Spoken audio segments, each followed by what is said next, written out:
tornar grande o professor para a grandeza das gerações. Um manifesto pela autoridade do professor e pela reciprocidade educativa. Ponto 1.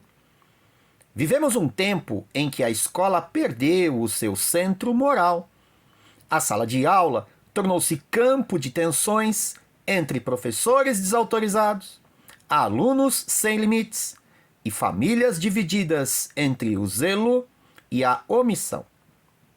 O que se desfez, porém, não foi apenas a disciplina, foi o elo simbólico da educação, aquele que une gerações pelo dever de ensinar e pela gratidão de aprender.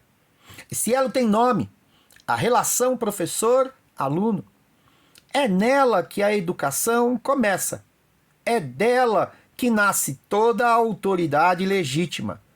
É com ela que na reciprocidade a disciplina acontece.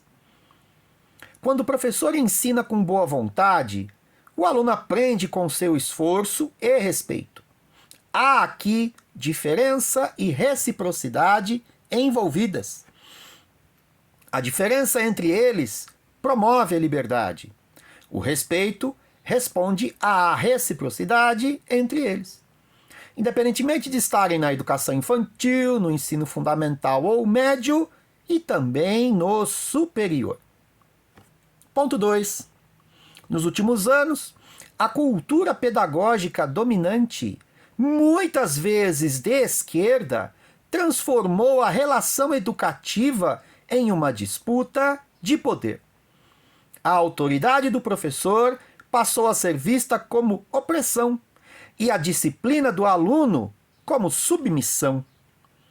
Quando a política tomou o lugar da ética, a educação dissolveu sua forma moral, a relação educativa. O resultado foi uma educação politizada que nega qualquer autoridade. Professor, coordenador e diretor sofrem todos diariamente com isso.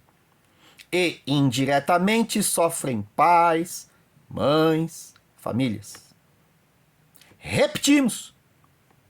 Em nome da política, essa educação dissolveu a forma moral, que é a relação educativa professor-aluno.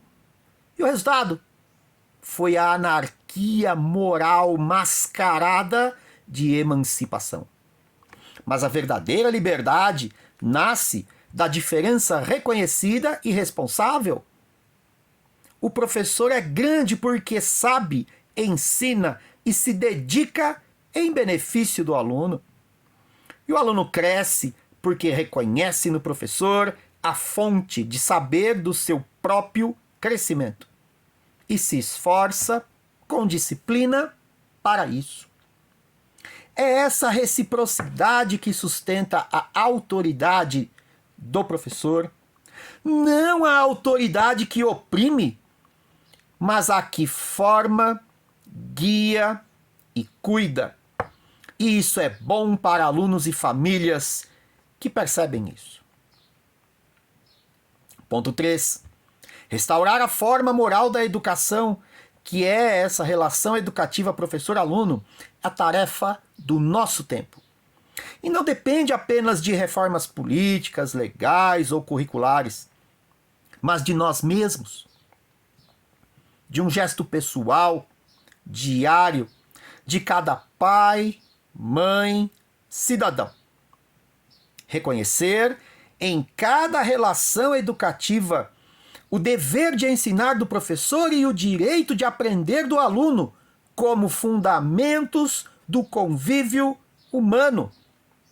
Senão, como podem conviver hoje e em parceria famílias, escolas e professores para o benefício das crianças e jovens? Precisamos de uma educação onde se afirma a autoridade do professor não como privilégio, mas como responsabilidade. Essa é uma educação de direita. onde se afirma a liberdade do aluno não como desobediência, mas como conquista e gratidão. Enfim, precisamos de uma educação que afirma a ordem não como repressão, mas como condição de progresso no saber. Qualquer saber? Não também. O saber que ele é conhecimento mais atitudes. Ensinar esse saber envolve transmitir conhecimentos e atitudes em benefício do aluno.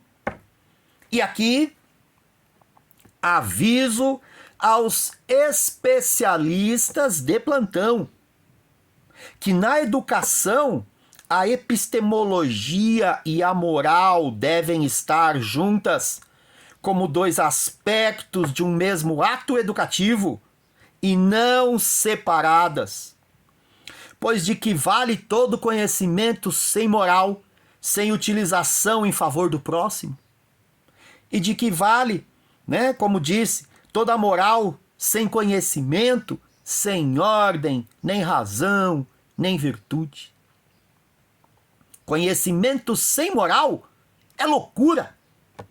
Moral sem conhecimento é vazio. É por isso, senhores especialistas de plantão, que comentam a educação como se fosse abstração e índices, que tanto falam nas televisões, nos rádios, nos jornais. É por isso que precisamos da autoridade dos professores, pois eles devem ensinar conhecimentos e atitudes para elevar nossos filhos, nossa sociedade, em direção ao que temos de melhor como civilização: o bom, o belo e o verdadeiro. Entenderam? Senhores especialistas de plantão, o professor nunca rebaixa ninguém. Chega disso de opressão. Ou acabou a civilização, senhores especialistas de plantão. Logo, precisamos de uma educação no sentido socrático e espiritual do termo. Ensinar para elevar, não para igualar. Uma educação no sentido da ordem, da hierarquia simbólica e da responsabilidade. Uma educação assim, ela é de direita. Ponto 4. Famílias e professores também precisam, juntos, restaurar a confiança mútua. A família deve apoiar a escola e a escola deve respeitar a família. Quando pais desautorizam o professor, perdem o aliado que ensina o que a vida exige aos seus filhos. Mas, quando a escola desconfia das famílias, perde um apoio que sustenta o esforço de ensinar de seus professores. Ponto 5.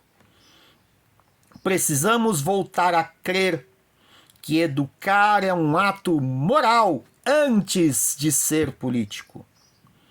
O aluno precisa voltar a ouvir o que o professor tem a dizer.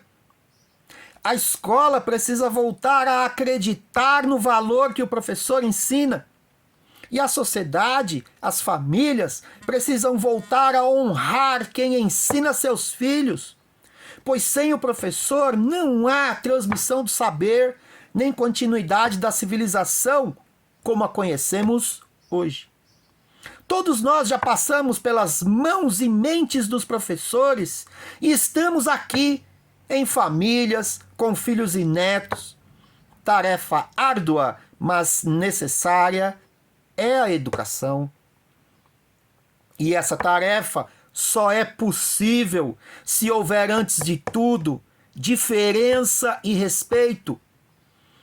Há alguém que possui conhecimentos poderosos e atitudes virtuosas e que deseja transmitir esse legado às próximas gerações. Esse alguém é o professor, que é diferente sim de seu aluno, por saber mais e por ensinar seu saber para os filhos, dos filhos, dos filhos, das várias gerações que reciprocamente retribuem, demonstrando convivência e aprendizado com disciplina e liberdade. Por isso afirmamos: alguém é grande quando ensina o seu melhor para o bem do menor, que fica maior cada vez que aprende. Este é o princípio moral da educação. Este é o caminho da restauração da autoridade docente e da reciprocidade educativa, urgente, necessário pela direita. Uma educação de direita enquanto forma ética e hierárquica do ato educativo, que fique bem entendido. Por fim, precisamos de tudo isso. Pais, mães, famílias, para tornar grande o professor, para a grandeza de seus filhos, nossos queridos alunos, para a grandeza das gerações. Esperança sempre. Fiquemos todos com Deus e sucesso a todos nós.